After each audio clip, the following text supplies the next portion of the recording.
I am Johannes Pleschberger, a CGTN correspondent, standing here at this hydropower plant in Vienna in Austria with Florian Seidl. He is the spokesperson of Austria's largest energy provider and energy producer. And Florian, what can we see here? Usually the Danube is quite higher, right? Yes, we're straight downstream of the Verbund power plant. Normally we should have wet feet here because the level of the river Danube, as you can see there at the light line on the concrete that the power plant was, the level of the river Danube should be at this height. But we're facing a very dry summer, so we have less water than usual. And the authorities just reported that actually in the month of July, Austrian hydropower plants produced almost a third less energy than they did last year. So it's quite tough. It's not the toughest year in records, but it's a quite tough year for Austrian hydropower plants. What problems does this entail? Indeed, and it also indicates a problem in electricity generation in whole Europe. The electricity prices in Europe are risen sharply because of three main factors. One factor is the lack of water, not only for generation from hydropower, but also for cooling down the process for thermal power plants. They have to switch off, and that causes a gap in electricity supply. And third is that crude gas prices are just rocketing in the moment. So thermal power plants would be, for instance, nuclear power plants in France that had to be shut down, right?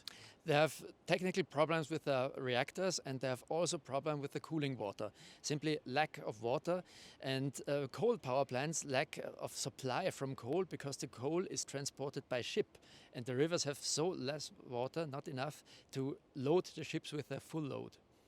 And so the Danube usually is about 2 meters higher than it is right now. And this power plant is actually Europe's biggest power plant within city limits, if I'm right? Yes, that's right. And the Vienna people are very proud of that because they voted in an election for this power plant. And it's also used for tourism reasons. It connects the island of the Danube with the city, and the people here like it because hydropower is the most reliable, the most sustainable form of renewable energy. So some consumers are usually happy about this power plant, but right now consumers aren't that happy because not just the natural gas prices are rocketing up, are hitting the ceiling and beyond, but also electricity prices. And this is a big debate all over Europe, also in Austria. How does this work? If the natural gas price is so high, why is electricity produced by hydropower plants also that high? In every commodity market, there's a mechanism called the merit order. Merit order means that the last power plant that is necessary to cover the full demand sets the price. The last power plant is, of course, the most expensive one. The most expensive one is the gas price, and that determines the price for all the other suppliers. Why is that so?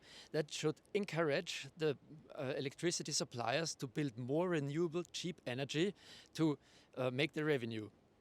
And on the long term, renewable energy would solve all of these problems that we are facing right now with the lack of oil, with the lack of natural gas. And this winter will definitely be difficult for Europe. But on the short term, Europe and the national governments, but especially European Union, are trying to find a solution to lower energy prices and to relieve consumers. Thank you for your attention. This was Johannes Pleschberger from CGTN at Vienna's hydropower plant. And keep following us on social media, on Facebook, Instagram, Twitter, TikTok, and on our website.